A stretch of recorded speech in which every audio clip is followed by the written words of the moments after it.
Thousands of Americans trying to go on vacation. Thousands of passengers stranded at the airport.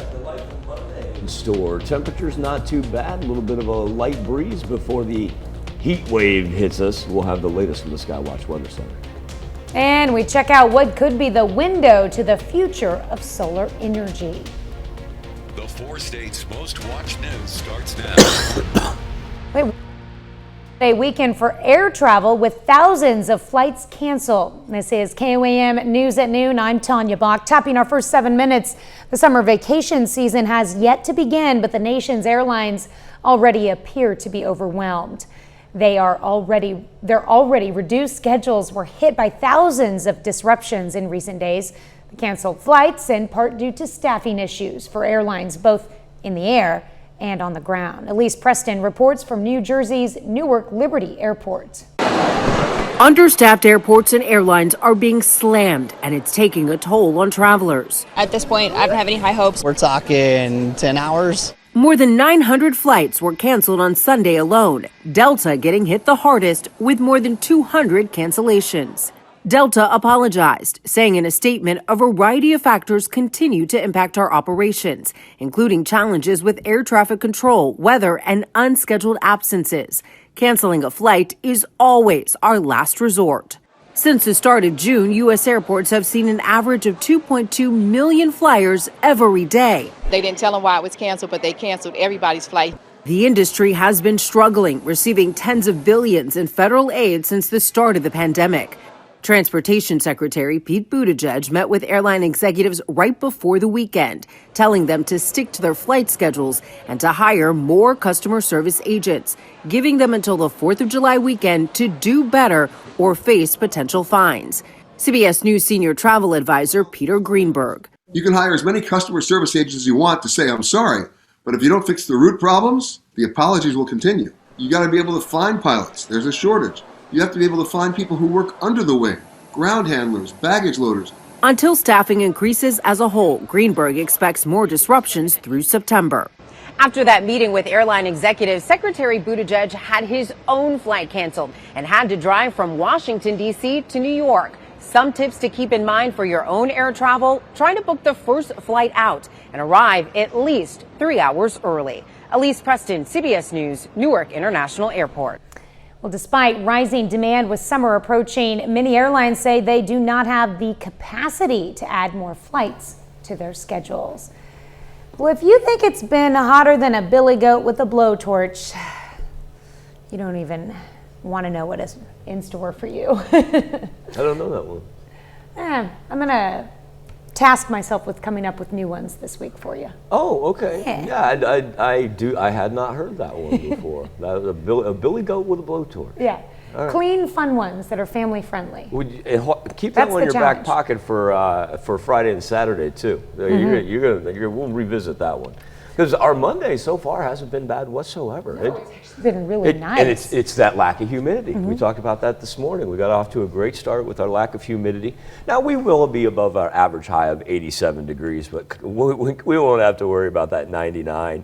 That record that dates back to 1953. Little southerly wind, but even with Old Glory blowing pretty much from south to north right there, it really has been delightful outside. Let's roll 85 in Joplin, south of I-44, where we had our cooler temps earlier this morning, now catching up to everybody with 84 in Neosho, Cassville, and in Miami. It still has been a little bit warmer up to the northwest. That's where the hotter air has stayed as a part of the warm front stretching from Texas all the way up to the Canadian border. And that's why we see Chanute there at 87. No worries on the Skywatch Storm Tracker, but to kind of illustrate, you'll notice the warmer temperatures there on that color contour just hanging out to the west of us, and that's why it has been a little bit warmer for our northwestern counties. We're going to top out around 91 today. That's not too bad whatsoever, and because the humidity really won't play a large factor. But then, Tanya, revisit the billy goat here, 95, mid-90s Tuesday through Thursday, and then Friday and Saturday, then we start talking about challenging late June records. We're going to be up around 100 degrees. Ooh. And then it will definitely we be will hotter have to find, we'll than have a billy to find goat with something a else blowtorch. for the billy goat, yes. Yeah. Flamethrower, perhaps. They don't have opposable thumbs, though. Yeah, How do they use a blowtorch? It's a good question. Yeah. These are the things we ponder, folks. There we go. All right, thanks, Michael. It is World Refugee Day, and the United Nations says the number of refugees around the world has now topped 100 million. A third of them are children. More than 5 million come from Ukraine, where the fighting rages on. The UN says nearly 2/3 of Ukraine's children are now homeless, and nearly 7,000 refugees have found safety in the U.S., with some 20,000 more expected to arrive. Since 1975, the United States has welcomed more than 3 million refugees from all over the world. Well, millions of Americans are off today in observance of Juneteenth, the nation's newest federal holiday. Juneteenth marks this date in 1865 when Union troops arrived in Galveston, Texas to announce that all enslaved people were free. More than 2 years after President Abraham Lincoln issued the Emancipation Proclamation. Astrid Martinez has more. Juneteenth celebrations began over the weekend. At Emancipation Park in Houston, there was music, history, and food. We get together, we eat, we laugh, we listen to music, we dance, we praise God, we do it all. In Fort Worth, Texas, 95-year-old Opal Lee, known as the grandmother of Juneteenth, led her annual 2.5-mile walk for freedom, symbolizing the 2.5 years it took for the enslaved black people in Texas to be freed after the Emancipation Proclamation. And when they learned they were free, they started celebrating, and we've been celebrating ever since.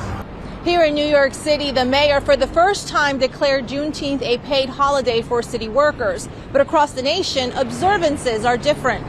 Fewer than half the states recognize the holiday for their government workers. Lawmakers in Mississippi, South Carolina, Tennessee, and other states failed to pass the needed legislation to give their public employees a paid day off.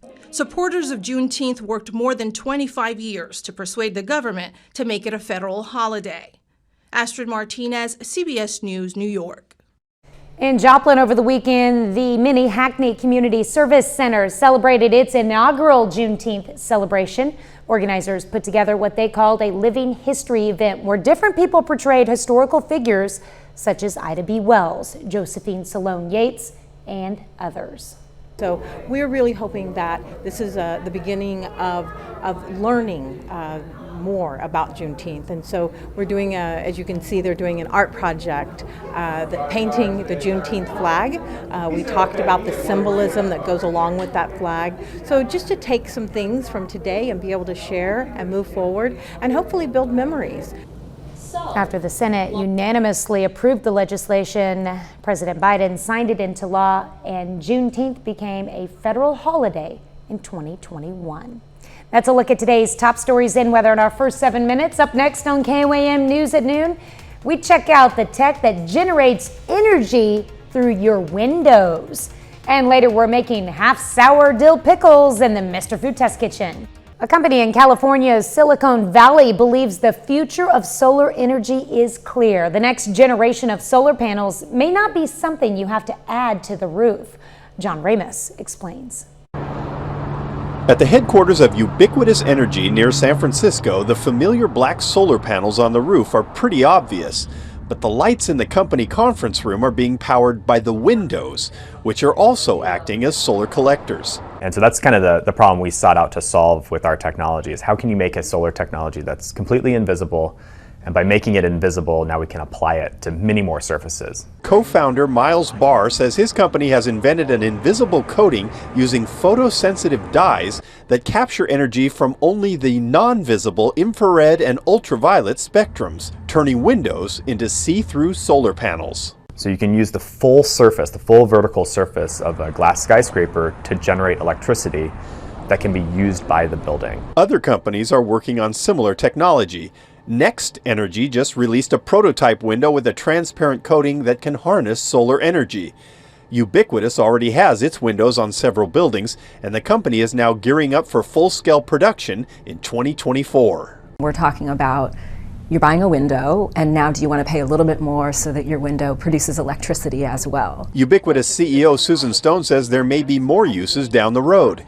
Theoretically, the same coating could be applied to any hard or painted surface, allowing electronic devices and even parked cars to charge themselves.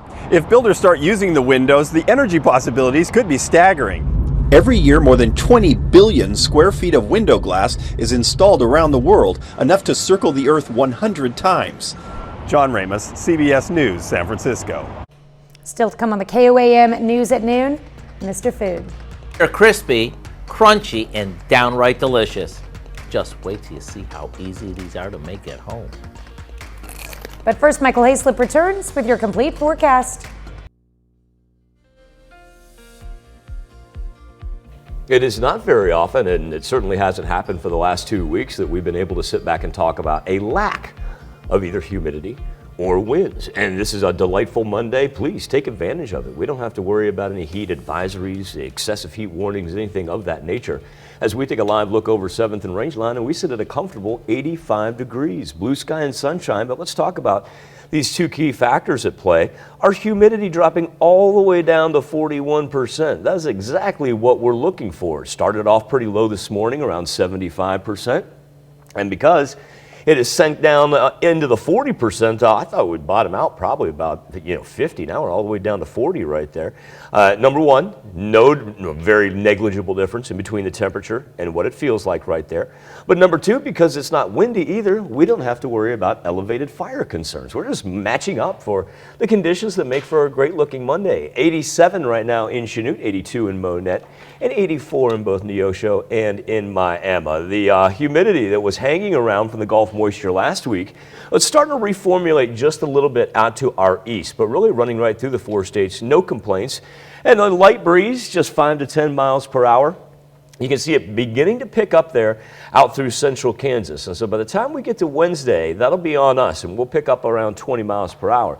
But even out on the far western edges of our highlighted counties, that's only sustained at less than 13 miles per hour. So when we talk about what it does truly feel like when you walk outside, we don't even have a 90 on the board. Harken back to last week, we had triple digits on the board at some of the KOAM noon shows. And now anywhere from about 84 to 88. Skywatch Storm Tracker looking absolutely delightful. Now up to our north, stretching through the upper plains, we see the orange and the pink. We are all too familiar with what that is. Those would be heat advisories. And what we'll see here over the next coming days is instead of it shifting off to the east, it'll be more encompassing, and those watches, warnings, and advisories will slowly begin to push down to the south as the jet stream and the thunderstorm activity right along it right here will stay in the upper Midwest. But we're already seeing the eastward expansion. Instead of the cone itself wanting to take off as a whole and move toward the Atlantic coast, we talked about this morning how it's really going to be expanding instead of shifting. So let's keep that in mind. That's why by the time we get to the end of the week, we are just ensconced with the miserable temperatures is what it's going to be. So that's why Monday's just looking so great right now. The severe thunderstorm risk map, it is going to get a little bit interesting through portions of South Dakota, North Dakota, and Minnesota for this afternoon and into the evening hours. Our weather trend, remember, average high would be 87. Yeah, we'll be a touch above it every now and then. But we will stay dry for today and tomorrow. Let's talk about Wednesday through Saturday because, number one, we heat up each and every day, and then beginning Wednesday morning, we see a little isolated rain move in there from southwest up to northeast. Looks like it wants to clip us for the most part, but then picking up Wednesday afternoon and into the evening hours. It'd be really nice if that would bring us a cold front. It will not. Our temperatures will continue to stay in the 90s, in fact, increasing close to 100 degrees on Friday and Saturday. Now, Tanya, Saturday we do get a cold front. That system will bring us rain early Sunday morning into Sunday night and actually drop the temperatures. Is that cold front on Saturday expected to come in before the day's over, or not until overnight? It'll be a Saturday night, Sunday affair. It'd be nice if it was like 6 p.m. Start the cool down. The Billy Goat and the Blowtorch, they will be out and about all Saturday evening. All right. Well, I'll keep an eye out for them. Stay away, Billy Tell Goat. them Slip said what's up. All right. Thanks, Michael. We take this time to honor today's 4-state hero, Petty Officer 2nd Class Bob James. in the U.S. Navy. The Frontenac, Kansas native served aboard the USS Market Island carrier vessel Escort from 1943 to 1946. Petty Officer James earned 6 Bronze Stars, the Navy Occupation Service Medal, and the World War II Victory Medal. To Petty Officer Bob James, we thank you, our 4-state hero. Welcome to the maze. Enter at your own risk. You've got expired food from 3 years ago. You've got Thanksgiving dishes in the sink. This is a hoarding nightmare here. Next, Dr. Phil. Weekdays at 3 on KOAM TV. Make the short drive to Ruddix Furniture and Flooring to get the best for less. Mattresses start at $149 plus a free mattress protector. Reclining sofas from $699. 7-piece living room sets sell priced at $11.99 plus a free $100 area rug. Need new flooring? Get free basic pad with any carpet purchase or choose waterproof flooring starting at 99 cents. And bring us any floor covering bid. We'll beat it or tell you to buy it there. See why Ruddix Furniture and Flooring has the best for less in beautiful downtown Fort Scott. The Spigarelli Law Firm has been practicing in Kansas and Missouri for over 50 years. We're part of this community, so we're passionate about helping people that have been hurt in a wreck or at work. At Spigarelli, our decades of successful trial experience is what sets us apart, as we have the experience required to win in the courtroom. If you need a trustworthy firm to defend your rights, call Spigarelli Law Firm for a free consultation or fill out the easy form at spigarelli-law.com. That's spigarelli-law.com. It's the newest and most exciting restaurant in Joplin. It's Blackstone Gastropub. From the owners of Krabby's, it's the coolest place to grab amazing food at a great price. Check out the patio and wrap both hands around a Blackstone smash burger with pork belly and bacon onion jam. Or maybe some smoke burn ends or a chicken sandwich is more your style. Ribeyes to chicken tenders to Mac's famous mac and cheese. It's all here. And wash it down with wine, a craft cocktail, or one of our constantly rotating craft beers. Blackstone Gastropub at Broadway in St. Louis in Joplin. What's for dinner? Ron's Supermarket and the Mr. Foods Test Kitchen have the answer with tasty, easy-to-make recipes. Shop our weekly ad to get the best deals. Thank you for supporting Ron's Supermarket. Let's make a deal. Today at 2, KOAM TV. It only takes 5 ingredients to make today's simple yet satisfying snack. And once you do, you can skip your next trip to the deli. Howard shows us how to make half-sour dill pickles in the Mr. Food Test Kitchen. Have you ever been at the market or stopped by a roadside stand and noticed what looks like mini cucumbers? You know, the ones that are about 2 to 3 inches long and the skin is a bit paler than regular cukes? If you have, those are commonly known as Kirby's or pickling cukes. Now, we're seeing more and more of them as they come into their peak season. So let me show you what you can do with them. We can use them like any other cucumbers in our salads, but where they really stand out is when we pickle them. And no, we don't need any special equipment. All we do is combine some water, white vinegar, a touch of sugar, and salt, and bring it to a boil. Once the sugar dissolves, we pour this over some Kirby's that we cut in half, along with some fresh garlic and dill. And as you can see, we made these right in canning jars, but you could also make them in a basic glass bowl. Maybe throw in a few jalapeno slices to make them spicier if you want. Let me tell you, these are way better than any store-bought pickles since they're made with TLC. And whether you serve them with your grilled favorites or just sneak one out of the fridge, you can't go wrong. So don't dilly-dally. Go online and get the recipe for our half-sour dill pickles, so you'll have it on hand the next time you pick some of these up. I'm Howard in the Mr. Food Test Kitchen, where today we found a crispy and juicy way for you to say, "Ooh, it's so good." You can find this recipe along with a lot more good food from the Mr. Food Test Kitchen online. Just go to our website at KOAMnewsnow.com. Here's a look at our 4-state market prices.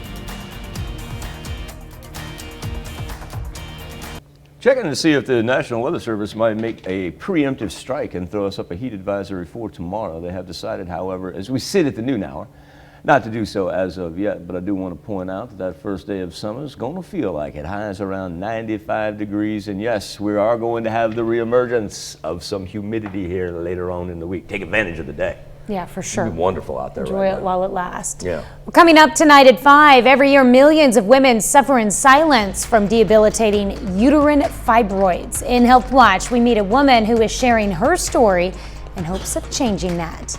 Plus, the Joplin Police Department welcomes back Officer Rick Hershey after months of recovering from a shooting in March. And the Community Blood Center of the Ozarks issues a critical appeal for all blood types. Join us for those stories and much more tonight on the KOAM News at 5. I want to thank you all for joining us here on the KOAM News at noon. Tanya and I will see you again tomorrow morning. And the rest of the team will see you right back here at 5 o'clock.